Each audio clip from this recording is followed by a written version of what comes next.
Hello bachcho, let's see this question. The question says, which is not correctly matched? Option A, XeO3 is trigonal bipyramidal. B, ClF3 is bent T-shape.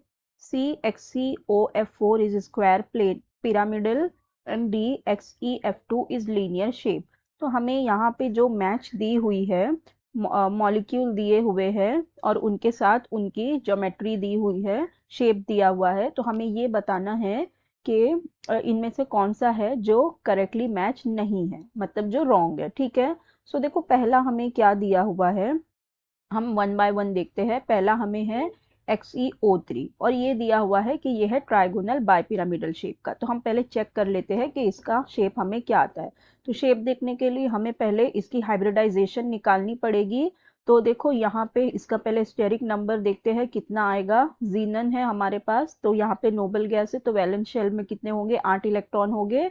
फिर monovalent तो नहीं, यहाँ पे oxygen है, divalent और 3 है, तो 3 2 जा 6, तो ये हो जाएंगे 6। कोई चार्ज नहीं है तो डिवाइड बाय 2। तो यहाँ से ये कितना आ जाएगा, 8 प्लस 6 बाई 2, 8 प्लस 6 हो जाते हैं 14 बाई 2, तो यहाँ पे आ गया 7। ठीक है। अब 7 है, 7 में यहाँ पे 3 है ऑक्सीजन, तो मतलब 3 ऑक्सीजन कितने बनाएंगे, 6। तो यहाँ पे हो जाएगा 6 बॉन्ड पेयर हो जाएगा और एक हो जाएगा लोन पेयर। ठीक है। तो अगर हम इसका स्ट्रक्चर देखें तो इसका स्ट्रक्चर होगा जीनन, यहाँ पे हो जाएंगे 3 ऑक्सीजन जो दो दो बॉन्ड के साथ इस तरह से बॉन्डेड होंगे और एक हो जाएगा हमारे पास लोन पेयर। ठीक है। तो ये इस तरह का स्ट्रक्चर आएगा और इस तरह के स्ट्रक्चर को देखो, अभी यहाँ पे हमें क्या आया, स्टेरिक नंबर 7 आया। तो यहाँ अगर हम इसकी हाइब्रिडाइजेशन देखें तो इसकी हाइब्रिडाइजेशन आती है sp3। ठीक है। क्योंकि देखो इसके अंदर ये जो 3 ऑक्सीजन है, इसके अंदर सिग्मा बॉन्ड 3 ही है। ठीक है। और ये जो दूसरे होते हैं ये कौन से होते हैं, पाई पाई बॉन्ड होते हैं। ठीक है। तो इसके अंदर सिग्मा बॉन्ड अगर हम देखें तो सिग्मा बॉन्ड हमें कितने मिलते हैं, 3 मिलते हैं और एक होता है, एक लोन पेयर होता है। ठीक है। तो यहाँ पे ये sp3 हाइब्रिडाइजेशन में होता है। और अगर हम इसका स्ट्रक्चर देखें तो ये इस तरह से होता है और इस स्ट्रक्चर को हम क्या कहते हैं, ट्राइगोनल पिरामिडल। एक ही लोन पेयर है, ट्राइगोनल पिरामिडल। ठीक है। सो देखो यहाँ पे जो हमें दिया हुआ है मैच में, यहाँ पे दिया हुआ है ट्राइगोनल बाय पिरामिडल दिया हुआ है, तो यही हमारा नॉट अनकरेक्ट है, ये इनकरेक्ट है, ये रॉन्ग दिया हुआ है, ये मैच करेक्ट नहीं है। ठीक है। बाकी के भी हम देख लेते हैं। बी में हमें क्या दिया हुआ है, बी में हमें दिया हुआ है ClF3।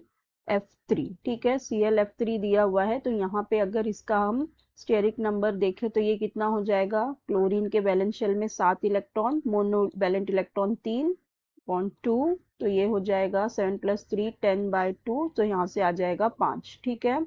अब ये 5 में यहाँ पे 3 फ्लोरीन से अटैच हुआ है, तो 3 बॉन्ड पेयर है और बचा कितना, और यहाँ पे हो जाएंगे 2 लोन पेयर। ठीक है। अब यहाँ पे अगर हम इसकी हाइब्रिडाइजेशन देखें तो इसकी हाइब्रिडाइजेशन होती है sp3d हाइब्रिडाइजेशन। ठीक है। 5 आइए ना, तो ये होती है sp3d हाइब्रिडाइजेशन। अब इसका स्ट्रक्चर ड्रॉ करके देख लेते हैं। इसका स्ट्रक्चर कैसे होता है, यहाँ पे होता है क्लोरीन, उसके पास होते हैं 3 फ्लोरीन इस तरह से और 2 हो जाता है लोन पेयर। ठीक है। और इस स्ट्रक्चर को हम क्या कहते हैं, ये होता है टी शेप्ड। ठीक है। टी शेप, इसे हम कहते हैं बेंट टी शेप। ठीक है। तो ये मतलब ये जो दिया हुआ है ये करेक्ट मैच है। फिर नेक्स्ट हमें दिया हुआ है XeO4 स्क्वायर पिरामिडल, तो ये भी हमारा करेक्ट मैच है।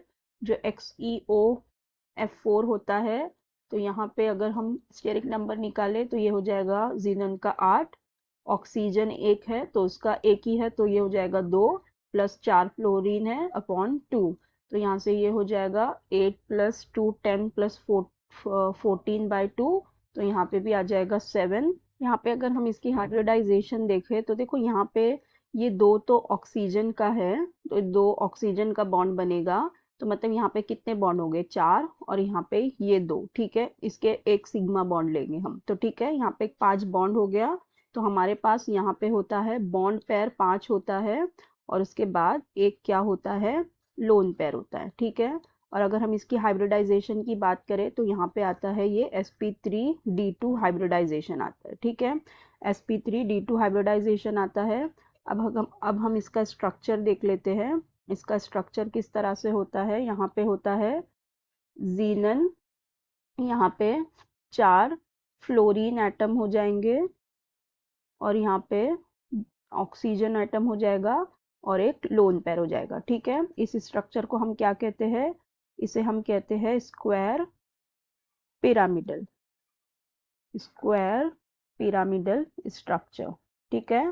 तो ये वाला भी बिल्कुल सही है। फिर हमें दिया हुआ है XeF2 लीनियर शेप, तो ये भी करेक्ट ही है। XeF2 में देखो हमारा जो है यहाँ पे ये हो जाएगा 8 जीनन का और फ्लोरीन का है 2, तो अपॉन 2, तो ये हो जाएगा 10/2, तो 5। तो अब ये 5 आया। इसकी यहाँ अगर हम हाइब्रिडाइजेशन देखेंगे तो ये कितनी आ जाएगी, P3D हो जाएगी इसकी हाइब्रिडाइजेशन। और अगर हम इसका स्ट्रक्चर देखें, यहाँ देख लेते हैं इसका स्ट्रक्चर किस तरह से होता है। यहाँ पे होते हैं हमारे पास जीनन।